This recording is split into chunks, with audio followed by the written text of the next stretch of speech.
नमस्कार शेतकरी मित्रांनो, आज आपण महत्त्वाच्या कागदपत्राविषयी महत्त्वाची माहिती बघणार आहोत. कारण ती प्रत्येक शेतकऱ्याला लागत असते.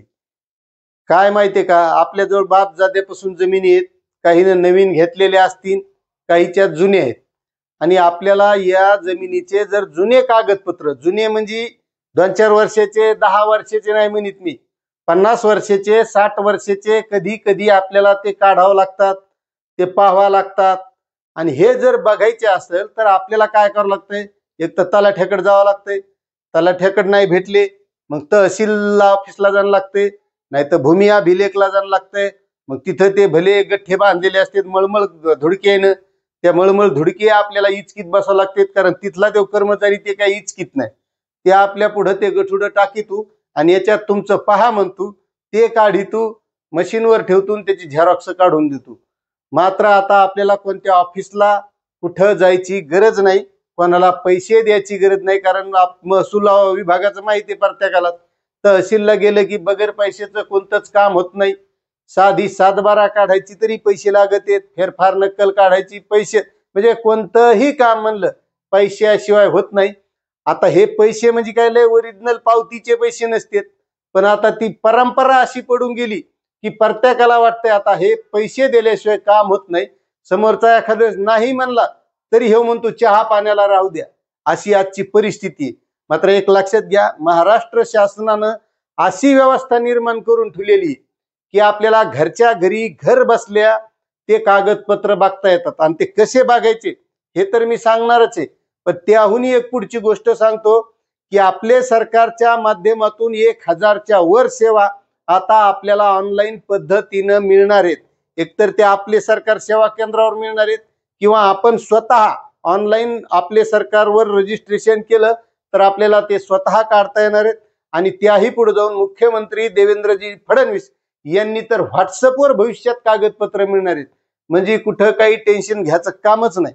व्हॉट्सअपचं तर आता प्रत्येकाला जमतंय. आपण तर नाही का, इकडा फोटो तिकडं, तिकडा फोटो इकडं, त्याला कुलूप लॉक भानगडी करतो. बस तसंच आता कागदपत्रासाठी सुद्धा व्हॉट्सअपचा उपयोग यापुढे होणार आहे.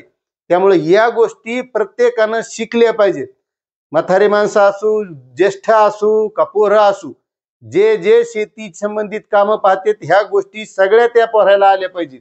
आणि आजकाल काय नुसत्या फक्त रील्स बनवायचं, फेसबुकवर हे करायचं ते करायचं, इंस्टाग्रामवर रील्स बनवायच्या. मात्र ज्या काही आपल्या घरगुती लागणाऱ्या कौटुंबिक सांसारिक व्यावहारिक गोष्टी या इंटरनेटच्या जमान्यामध्ये प्रत्येकाला येणं सुद्धा गरजेचं आहे. आणि आपण या चॅनलच्या माध्यमातून तशा बऱ्याचशा गोष्टी शिकवण्याचं सुद्धा काम करत असतो. त्यामुळे तुम्हाला आज मी जे काही आपले जुने कागदपत्र, जुने म्हणजे मी 1950 52चे 67 64 पूर्वीचे सांगायलो. आणि त्यावेळेस आपल्या जमिनीवर कोण होतं, कोणाची जमीन होती, काय नाव होते, सगळ्या गोष्टी आपल्याला आता घर बसल्या पाहता येणार आहेत. आणि त्यामुळे तुम्हाला हा व्हिडिओ शेवटपर्यंत पाहायचा आहे. मात्र चॅनलवर नवीन असाल तर एकदा सबस्क्राईब करा, व्हिडिओला लाईक करा, हाईप करा. आणि सबस्क्राईबच्या जवळ एक जॉईन बटन आहे, बस ते जॉईन बटन एकदा जॉईन करून घ्या. चला व्हिडिओ बघूया. आता ही वेबसाईट आहे, ह्या वेबसाईटवर आल्याच्या नंतर इथं लॉग इन ID आणि इथं पासवर्ड टाकून आपल्याला लॉग इन करावं लागतं. पण लॉग इन करण्याच्या अगोदर ज्यांचं यूजर ID आणि पासवर्ड तयार नसेल तर त्यांना इथं साइन अप करून नवीन नोंदणी करावी लागते. म्हणजे त्या माध्यमातून आपल्याला यूजर ID आणि पासवर्ड तयार करता येतो. आता तो पासवर्ड तयार झाल्याच्या नंतर एकतर लॉग इन ID आणि पासवर्ड टाकून लॉग इन करता येतं, किंवा इथं OTP बेस्ड साइन इन म्हणजे आपला मोबाईल नंबर टाकून त्या माध्यमातून आपल्याला इथं OTP घेऊन लॉग इन करता येतं. मात्र यासाठी सुद्धा आपल्याला अगोदर रजिस्ट्रेशन करावं लागतं. मग आता रजिस्ट्रेशन कसं करायचं, तर या साइन अपवर क्लिक करायचं. त्यानंतर इथं आपलं पहिलं नाव टाकायचं, इथं आडनाव टाकायचं, त्यानंतर मोबाईल नंबर टाकून घ्यायचा, आपली जन्मतारीख टाकून घ्यायची, आणि एक लॉग इन ID जो आपल्या लक्षात राहील असा एक log in ID user ID इथं टाकून घ्यायचा. त्यानंतर लक्षात राहील असा पासवर्ड इथं टाकायचा, म्हणजे जो आपल्याला परत कधी गरज पडली तर आपल्याला लॉग इन करता येईल असा. आणि एक सिक्रेट क्वेश्चन, जर आपला पासवर्ड विसरला आणि तो जर फॉरगेट करायचा असेल तर त्यासाठी यातला एक सिक्रेट क्वेश्चन जो तुमच्या लक्षात राहील असा निवडायचा आणि त्याचं उत्तर इथं लिहायचं. हा कॅप्चा कोड टाकायचा आणि कॅप्चा कोड टाकल्याच्या नंतर इथं सबमिट ऑप्शन आहे, त्या सबमिट ऑप्शनवर आपल्याला क्लिक करायचं. इथं सबमिट ऑप्शन आहे, यावर क्लिक केल्याच्या नंतर आपल्याला OTP येणार, तो OTP टाकायचा आणि OTP टाकल्याच्या नंतर आपलं रजिस्ट्रेशन हे कंप्लीट होणार. आता रजिस्ट्रेशन झाल्याच्या नंतर आपण इथं OTPच्या माध्यमातून किंवा यूजर ID पासवर्ड टाकून लॉग इन करू शकतो. आता हे झालं रजिस्ट्रेशनच्या बाबतीत. आता यापुढं मी आता माझं रजिस्ट्रेशन झालेलं आहे, मग यामध्ये आपल्याला कागदपत्र कसे बघायचे तर ते आपल्याला आता बघायचं आहे. आता इथं मोबाईल नंबर टाकून घेतला, टाकल्याच्या नंतर सेंड OTP यावर क्लिक करायचे. OTP सेंड होतो, त्यानंतर आपल्या मोबाईलवर तो OTP येणार, तो OTP आपल्याला इथं टाकून घ्यायचा. OTP टाकून साइन इन यावर क्लिक करायचं आणि साइन इन क्लिक केल्याच्या नंतर आपण इथं लॉग इन होणार. लॉग इन झाल्याच्या नंतर आपलं जे काही कार्यालय आहे, city survey office, deputy SLR office आणि तहसील ऑफिस, तर आपल्याला जी काही कागदपत्र आहेत 1967च्या पूर्वीची किंवा त्याही अगोदरची जी काही शासनाकडे उपलब्ध होती ती सर्व यामध्ये स्कॅन करून ठेवलेली आहेत. मग ती कागदपत्र आपण बघण्यासाठी हे तहसील ऑफिस किंवा सिटी सर्वे ऑफिस त्या पद्धतीनं आपल्याला जे पाहिजे ते आपण निवडू शकतो. समजा तहसील ऑफिस निवडलं म्हणजे ग्रामीण भागासाठी ते महत्त्वाचं. नंतर आपल्याला आपला जिल्हा निवडायचा, त्यानंतर आपला तालुका निवडायचा, त्यानंतर तालुका निवडल्याच्या नंतर जे काय आपलं गाव आहे समजा ते गाव निवडायचं. आपण हे गाव निवडलं, त्यानंतर इथं ओल्ड म्युटेशन 7/12 खासरा पत्रक जे काही कागदपत्र उपलब्ध होते त्यानुसार इथं दिसतात.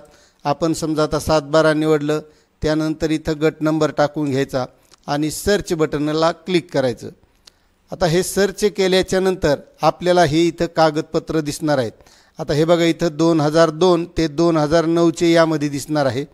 आपल्याला इथं 1973चे सुद्धा दिसतात.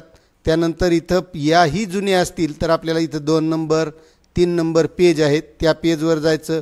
इथं आल्याच्यानंतर हे बघा 1958 ते 1961 म्हणजे इतके जुनेसुद्धा कागदपत्र यावर उपलब्ध आहेत.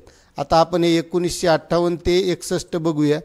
तर मित्रांनो हे एकदम सोप्या पद्धतीनं दिसतंय आपल्याला. हे लगेच PDF ओपन होतं आणि यामध्ये जे काही उपलब्ध कागदपत्र आहेत आता हे त्या गावचे आहेत, हे बघून घ्या. इथं जुनं रेकॉर्ड आहे, जुनी 7/12 इथं अशा प्रकारे दिसते.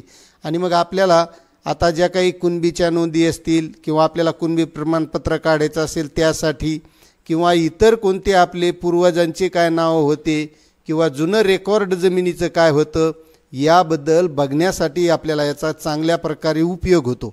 तर अशा पद्धतीने तुम्ही तुमचं जे काही गाव असेल त्याप्रमाणे टाकून या पद्धतीने सहजरित्या बघू शकतो.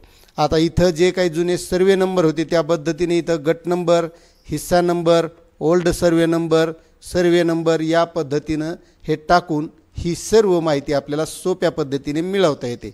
तुम्हाला ही माहिती कशी वाटली नक्कीच कमेंट करा. चॅनलवर नवीन असाल तर सबस्क्राईब करा, व्हिडिओला लाईक करा आणि प्रत्येकापर्यंत ही माहिती शेअर करा, कारण प्रत्येक शेतकऱ्याला याचं काम पडत असतं. धन्यवाद.